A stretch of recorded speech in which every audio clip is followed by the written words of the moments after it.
Mis estimados profesionales del derecho, tengan todos ustedes buenos días, buenas tardes o buenas noches, dependiendo del tiempo y lugar donde estén viendo este pequeño podcast o conferencia sobre un tema sumamente interesante como lo es la tanatología. Les saluda cordialmente desde la República Bolivariana de Venezuela, ciudad de Maracay, estado de Aragua, el doctor abogado Mauri Rojas. Miles de bendiciones para cada uno de ustedes. Bendiciones de parte de nuestro Señor Jesucristo, que tanto nos ama, nos adora, nos quiere y desea que siempre estemos amándole únicamente a Él. Bendiciones, mis hermanos, bendiciones. Les saluda nuevamente el doctor Mauri Rojas, ya conocido por algunos de ustedes, y hoy quisiera hablarles de un tema bastante interesante como lo es la tanatología.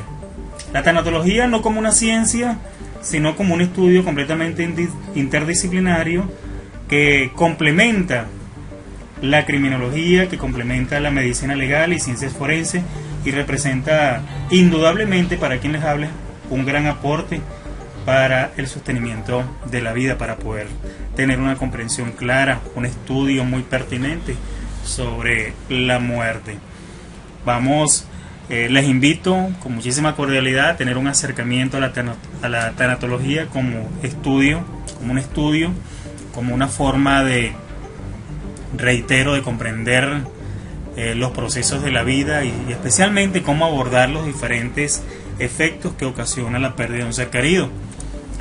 Comenzando por lo siguiente, ¿no? La tanatología proviene del griego ana, thanos y logos, que unido estos dos términos combinan la palabra o el término tanatología, que no es otra cosa que el estudio, no una ciencia, sino el estudio interdisciplinario de la muerte y el moribundo, especialmente de las medidas para disminuir el sufrimiento físico, el psicológico, el espiritual de los enfermos terminales, así como la aprehensión y los sentimientos de culpa, e indudablemente la pérdida de los seres queridos.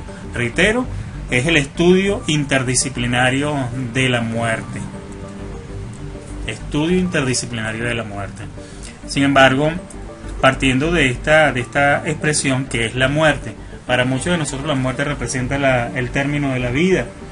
Cada uno tendrá o tiene una perspectiva completamente diferente con respecto a esta interrogante. Y no me cabe la menor duda que estamos enteramente en lo correcto. Para Platón y Aristóteles la muerte representaba un hecho completamente claro. Inicialmente, en el primero de ellos, Platón señalaba que morir es abandonar el cuerpo. Vivir es alcanzar el verdadero conocimiento, pero para Aristóteles la muerte representaba lo siguiente: el alma no trasciende al cuerpo, es eminentemente a él. Actualmente el término de muerte representa el término de la vida a causa de la imposibilidad orgánica de sostener el proceso homeostático, reiterando siempre, por supuesto, que son términos completamente filosóficos y que son muy dados a la interpretación de cada una de las personas que los tenga a bien en desarrollar como un proceso de comprensión de la vida y evidentemente de un ciclo donde cada uno de nosotros tendrá que abordar y comprender, así como también aceptar. La tanatología tiene por finalidad el poder proporcionar una muerte digna, pero una muerte digna apropiada, sin sufrimiento, con alivio de los conflictos, tanto para el que muere como para los sobrevivientes. Representa un axioma completamente tanatológico, es decir, quitar el miedo a la muerte es dar la vida a la plenitud. Todo ello representa un conjunto de finalidades o propósitos que forman parte de la claridad y el aporte de la tanatología. Es proporcionar esos niveles de comprensión que nos permitan poder entender, aceptar y resignar la pérdida de un ser querido, por supuesto alivianando, mitigando el dolor y el duelo. La tanatología tiene objetivos sumamente claros, tanto para el enfermo terminal como para la familia. En el primero de los nombrados, es decir, el enfermo terminal busca disminuir el dolor físico y psicológico a través de la conciencia que permite el poder desahogar emociones y sentimientos reprimidos. Interviene en las diferentes crisis emocionales, en las distintas crisis sentimentales a través del apoyo de un equipo de salud, que es aquel que está conformado por nosotros mismos: el tío, el abuelo, la mamá, el papá, el hermano, el primo, la sobrina, toda la familia compone un equipo de apoyo. La familia, para la tanatología, estudia y aborda a la familia, estudia los efectos y sentimientos que le provoca la muerte de ese ser querido, pero también aborda el delicado tema del duelo como un conjunto de reacciones, de ajustes, de adaptación y transformaciones necesarias para poder vivir sanamente y de manera autónoma después de una pérdida. Todos estos son elementos que están presentes dentro del contexto de la muerte y que de una u otra manera están completamente vinculados, que pueden afectarnos en algunas ocasiones muy negativamente y que no nos permiten continuar adelante. También interesante, ¿no?, que hablamos de la pérdida, del sufrimiento, que hablamos de la pérdida, también hablamos del sufrimiento, hablamos de duelo, tres elementos conjugados en sí pudieran ser completamente desastrosos y que pudieran ser concebidos como las primeras manifestaciones para tomar una decisión completamente inapropiada con respecto a nuestra propia existencia. Se trata de poder comprender la pérdida y aceptarla, se trata de aliviar el sufrimiento y se trata de vivir el duelo con dignidad. Por supuesto, todo esto dependerá de la actitud de todas las partes y hacernos las siguientes preguntas: ¿qué tengo y qué no tengo? Y dentro de las tantas respuestas que podemos manifestar con respecto a cada una de estas interrogantes, como por ejemplo el ¿qué tengo? Tengo calidad de vida, tengo dignidad y tengo libertad. Tengo la calidad de vida, es decir, vivir lo mejor que puedo con lo que tengo, pero también tengo la dignidad, que es convertir mis valores en virtudes con mi conducta, y la libertad de elegir cómo estar. ¿Y qué es lo que no tengo? Cantidad de vida y las circunstancias. No tengo todo el tiempo. Entonces las decisiones que tomemos con respecto a la actitud, con respecto a la muerte, con respecto a la pérdida, al sufrimiento y al duelo, dependerá únicamente de la persona, respondiendo siempre a esas interrogantes, teniendo calidad de vida, aceptando, teniendo dignidad, convirtiendo los valores en virtudes con la conducta. Y por supuesto todo esto representa la propia libertad.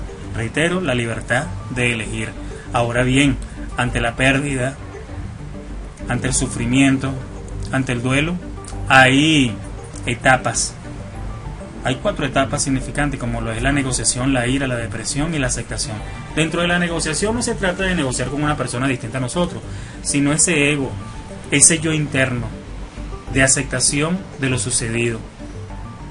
La ira que puede ser una de las tantas manifestaciones y emociones resultantes de la depresión, resultantes de la aceptación, incluso ante una situación como lo es la pérdida de un ser querido. Ahora bien, nosotros como tanatólogos, puesto que cada uno de nosotros, reitero, tiene una conceptualización, una definición muy distinta con respecto a la muerte, bueno, hay que poseer ciertas cualidades y todo dependerá lógicamente inicialmente de la actitud y de la formación. Para el médico muy especial debe tener como una comunicación directa no solamente consigo mismo, sino también con los familiares y con el propio paciente en estado terminal. También debe haber una congruencia y un argumento claro con respecto a lo que está sucediendo, con valores morales y éticos completamente sólidos y una autoestima siempre muy dado a estar por encima de las situaciones y de las adversidades. Debemos considerar incluso que una enfermedad crónica es aquella que es persistente o continua durante un periodo de tiempo totalmente prolongado, es decir, que no se puede curar de forma rápida o fácil, como por ejemplo el cáncer, y es por ello que debemos entender con claridad qué se entiende por paciente terminal. Y un paciente terminal es aquel que comienza cuando se diagnostica una enfermedad o una situación crónica que es completamente irreversible, que va a causar la muerte del paciente. Reitero, de forma rápida o incluso hasta fácil. Hay formas de diagnosticar a un paciente terminal, bien sea por la enfermedad causal de evolución progresiva, también a través del diagnóstico o el pronóstico de supervivencia, por la ineficacia comprobada de los tratamientos, por la pérdida de la esperanza de parte del paciente, de parte del enfermo, en torno a su recuperación. Pero hay tratamientos incluso que se pueden adoptar, y todo dependerá muchísimo del paciente, de la persona en sí misma. Entre ellos puedo citar los aspectos psicosociales, el tratamiento y cuidados médicos de orden específico y la organización de cuidados totalmente continuos. El paciente terminal en general debe debe recibir el apoyo de la familia, y uno de esos apoyos consiste en prepararlos para enfrentar la muerte con dignidad, sin temores, sin dependencias físicas, y por supuesto teniendo bien claro un sentido de la vida, un sentido de la muerte. ¿Qué hizo? ¿Qué no hizo? ¿Por qué lo hizo? ¿Cómo lo hizo? Vivir habiendo vivido en felicidad y habiéndose sentido y sentirse realizado. Hay pacientes que requieren de cuidados intensivos, como ya se los acabo de señalar hace poco, ¿no? Y dentro de estos cuidados representa la hidratación, la alimentación, es decir, el soporte vital necesario que permita que el paciente pueda tener una calidad de vida digna, y un soporte vital asistencial totalmente coherente y adecuado a la realidad que él vive.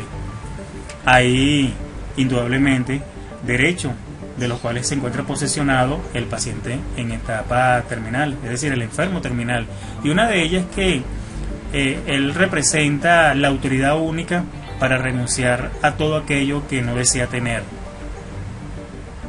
El paciente tiene derecho, por supuesto, a solicitar una mejor calidad de vida. El paciente tiene derecho a la asistencia familiar, psicológica y espiritual. Incluso existen algunos factores que pueden condicionar este derecho del paciente, tales como la opinión médica o la condición legal, que es puesta de manifiesto por los profesionales del derecho, incluso las orientaciones de carácter humanista o psicológicos, también por los psicólogos. El paciente tiene derecho a cuidados espirituales, a cuidados psicológicos, tiene derecho a una buena higiene, tiene derecho a que se le trate el insomnio, las angustias y la depresión. Pero también reconocemos que el paciente tiene el derecho de enseñar a la familia a anticiparse al futuro, a identificar los cambios de actitud de él mismo. Recordemos que se encuentra en una coyuntura, en una situación completamente que es incontrolable o no controlada por él mismo. Ahora bien, reiterando y manifestando que existen una cantidad importante de definiciones con respecto a la muerte, tenemos que ella en sí misma representa la ausencia de signos vitales de forma lenta o súbitamente, pero existen varios tipos de muerte. Entre ellos les puedo citar la muerte aparente o la muerte relativa, la muerte clínica, la muerte absoluta, la muerte mortal, pero también existe la muerte espiritual. Una de ellas, esta es la más importante de todas, la muerte espiritual. Debo mencionar con total respeto y prudencia en las palabras, así como la consideración de todos aquellos que tienen una opinión distinta a la que manifiesto, ¿no? Cada persona tiene una definición distinta con respecto a la muerte. Cada quien tiene una opinión distinta con respecto a la muerte. Hay actitudes que asume la persona ante la muerte, como aquella que representa la eludición, la negada, la buscada, la absurda, la propia, como la señalada por Wichmann. Y aquí les muestro una serie de situaciones de escenario donde se encuentra básicamente la muerte, como el suicidio, el accidente de tránsito, los casos fortuitos, los desastres naturales, entre otros.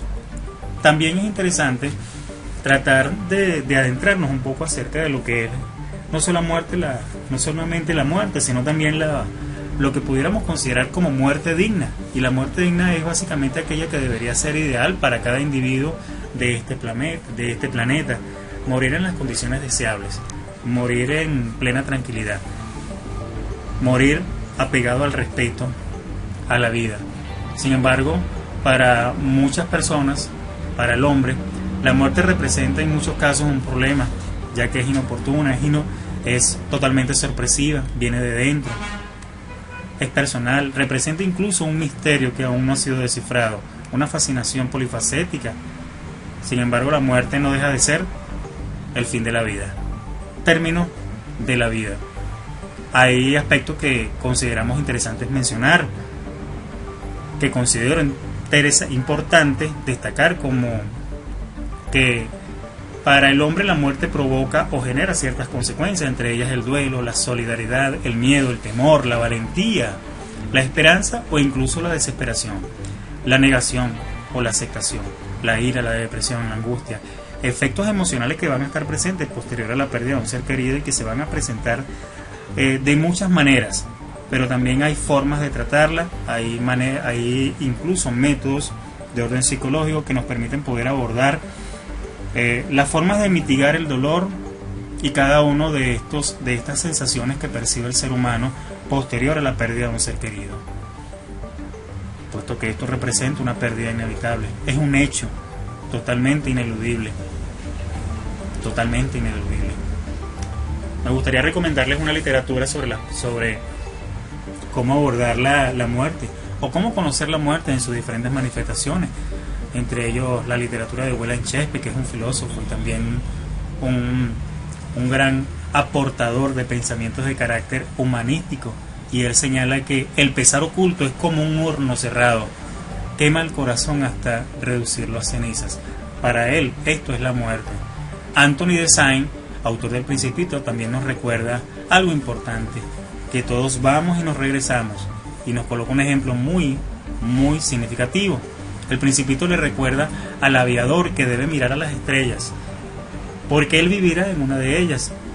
El aviador deja al Principito en el suelo para ser mordido por la serpiente y morir instantáneamente. El aviador mantiene la esperanza de volver a ver al Principito. Se trata de un inicio, de un desarrollo y de un final. Todos es el ciclo de la vida. Todo representa el ciclo de la vida. Y aquí, cuando hablamos del duelo, cuando abordamos el tema del duelo como un sentir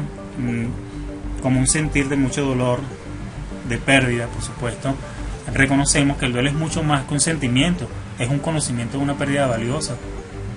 Bien lo señalaba Frank: pobre de aquel que nunca ha llevado luto por nada, porque no puede perder nada, porque no hay nada por lo que su corazón palpite. Él es más pobre que nosotros. Y el duelo es algo completamente natural, es ese dolor interno, es ese dolor por la pérdida, es el dolor por el sufrimiento, que valga la expresión, es el pensar, es el extrañar, es la añoranza, es el deseo de volver, es el deseo de querer volver a tener a esa persona al lado. De esto se trata el duelo, pero es mucho más, incluso mucho más. Sin embargo, también hay recomendaciones de parte de muchos expertos en esta área para tratar el duelo. Y uno de ellos es abrir el corazón al dolor. Ser amable con uno mismo, no castigarse continuamente, no descuidarnos en la salud. Animarnos constantemente a pedir ayuda, descansar lo necesario. Confiar en los recursos que tenemos en las manos para poder salir adelante, pero sobre todo tener muchísima fe en que será una situación completamente pasajera y todo requiere de tiempo. Todo requiere de tiempo. Se trata de elaborar el duelo, no es olvidar, es una forma de aprender a vivir de nuevo. Y el duelo es una manera de volver a aprender, de vivir de nuevo. Mis estimados compañeros, ha sido una reflexión de parte de mi persona para con ustedes. Cómo abordar la tanatología. Muchísimas gracias, Dios les bendiga.